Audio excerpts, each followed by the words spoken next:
Kajti dete nam je rojeno, sin nam je dan. Oblast je na njegovih ramah, imenuje se Čudoviti svetovalec, Močni Bog, Večni Oče, Knez miru.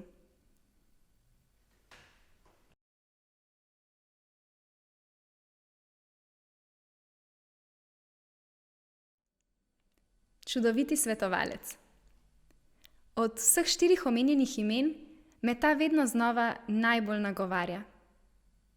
Ko razmišljam o Bogu kot o čudovitem svetovalcu, je prva stvar, ki mi pade na pamet, podoba prijatelja, ki me res dobro pozna in mi v trenutkih, ko potrebujem nasvet, zna prisluhniti, svetovati in mi pomaga najti pravo pot. Predstavljam si prijatelja, ki točno ve, kdaj potrebujem usmeritev in modre besede, kdaj potrebujem nekoga, ki bo prisluhnil monologu, v katerem z ubeseditvijo težav in dvomov sama pridem do odgovorov, kdaj pa potrebujem samo tišino in bližino. Predstavljam si Jezusa, ki sedi zraven mene in me objema, ko komaj zadržujem solze. Čeprav je Bog res tudi ta čudoviti svetovalec, ki se mi je naslikal pred očmi, ga zagotovo presega.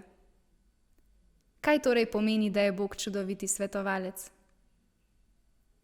Pa se najprej ustavimo pri samem pomenu besed čudoviti in svetovalec. Besedo čudovito pogosto uporabljam, da opišem najboljše običajne stvari. Tista obleka je čudovita, čudovito večerjo si pripravila, čudovit večer je bil.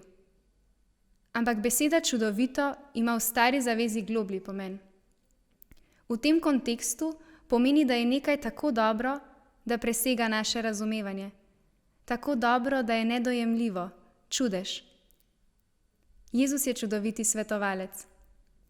Njegov nasvet presega naše razumevanje in našo najbolj divjo domišljijo. Za nas ima neverjetne bojne plane.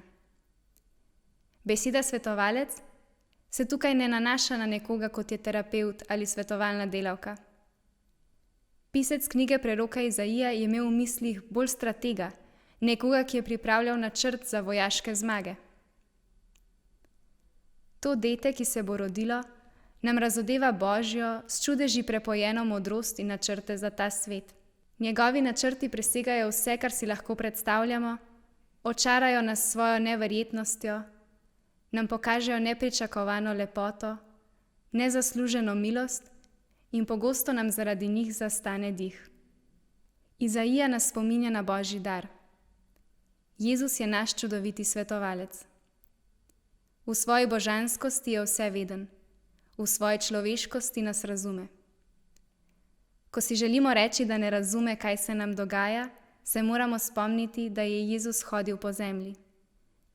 Srečal se je s skušnjavami, bolečino, izgubo, izdajstvom in smrtjo.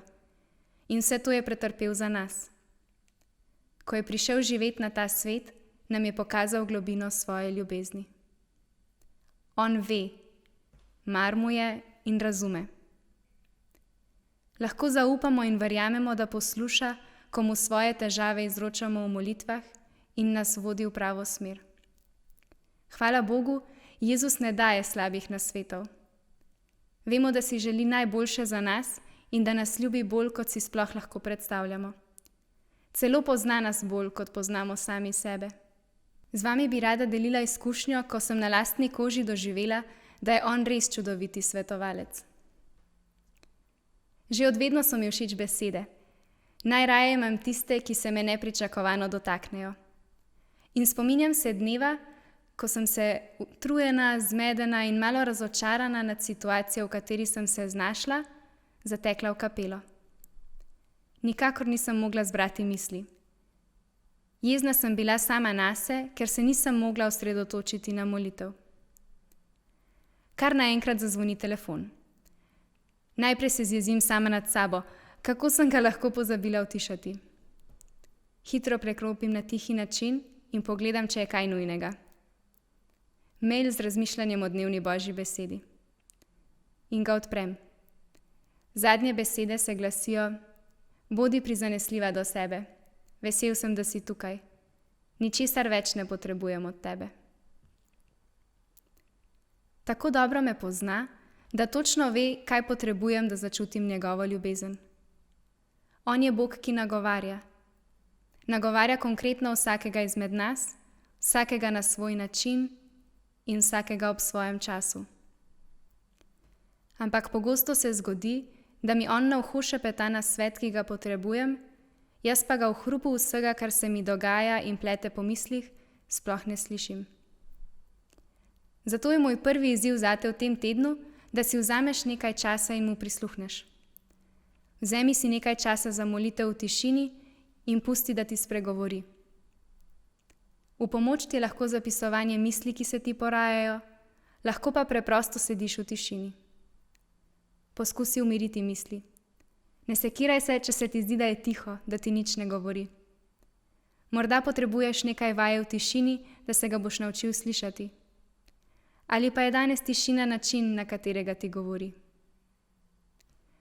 Moj drugi izziv je, da si v tem tednu posebej pozoren na to, kje in kako v tvojem življenju deluje čudoviti svetovalec. Potrudi se, da si ta teden vsak dan vzameš čas, da ozavestiš, kje si ga srečal. Meni pomaga, če take stvari zapisujem v zvezek. Kako lepo je po nekem času pogledati nazaj in videti, koliko blagoslovov se je nabralo. Moj tretji izziv pa je, da pomisliš na eno stvar, ki te teži in mu je še nisi izročil. Izroči mu jo in ga prosi, da ti pomaga ugotoviti, kaj moraš glede tega narediti. Želi si, da se obrnemo nanj, mu zaupamo in ga prosimo za pomoč. Jezus je res naš čudoviti svetovalec. Obračajmo se nanj. Govorimo z njim popolnoma iskreno in ponižno iščimo njegov nasvet, ker nas on najbolje pozna in točno ve, kaj potrebujemo.